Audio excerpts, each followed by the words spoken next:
તો નમસ્કાર મિત્રો, કેમ છો બધા? મજામાં છો મિત્રો? ફાઇનલી મહિના પછી મિત્રો પાછો વરસાદનું આગમન થઈ ગયું છે મિત્રો.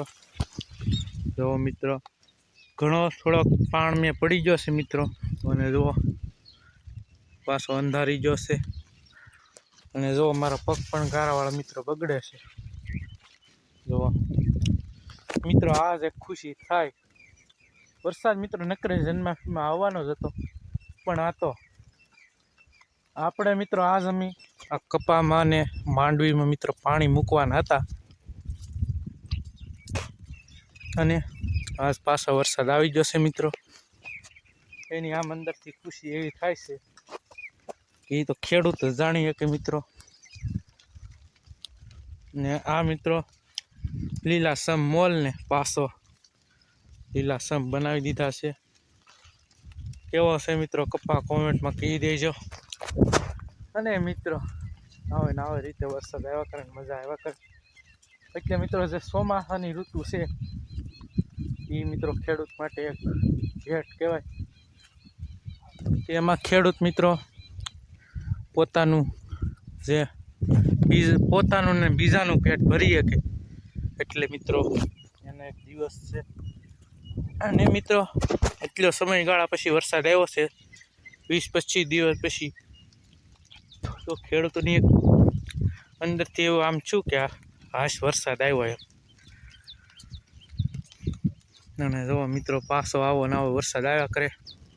સાટા હાથામાં મિત્રો સલુસ છે ને બસ. જો મિત્રો આમાં આપણી માંડવીમાં પણ દવા છાંટી દીધી છે કાલે, અને હવે બધું કામ આપણે ઉકેલ નાખ્યું છે. તો મિત્રો માંડવીમાં પાળા બાંધવાના આવે એ પણ આપણે બાંધી નાખ્યા છે, કારણ કે હમણાં મિત્રો વરસાદ હતો નહીં. હાવ વરસાદ હુયો દીધો એમ કહેવાય. પાછો આવી ગયો છે. જો મિત્રો પાણી ભરાઈ ગયા વાડીમાં.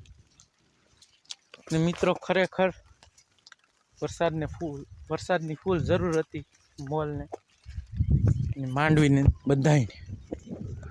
ને વરસાદ આવી ગયો ટેમે એની. કાંઈ મિત્રો અંધાર હતો નહીં, તોય અચાનક ઉપરથી વાદળી આવી ગઈ અને વરસી ગઈ. ને આપણી બીજી માંડવી મિત્રો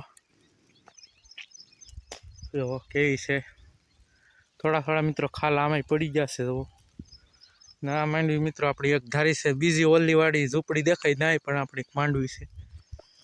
ને મિત્રો થોડાક આગળ વધી એ માટે સબસ્ક્રાઈબ કરી દેજો, સપોર્ટ કરજો મિત્રો.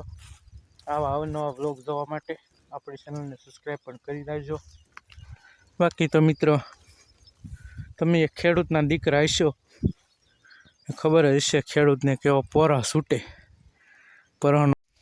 તો મિત્રો આવું છે, ને સપોર્ટ કરજો મિત્રો. ને મળીએ આપણે બીજા વ્લોગ સાથે. ત્યાં તો જય જવાન જય કિસાન.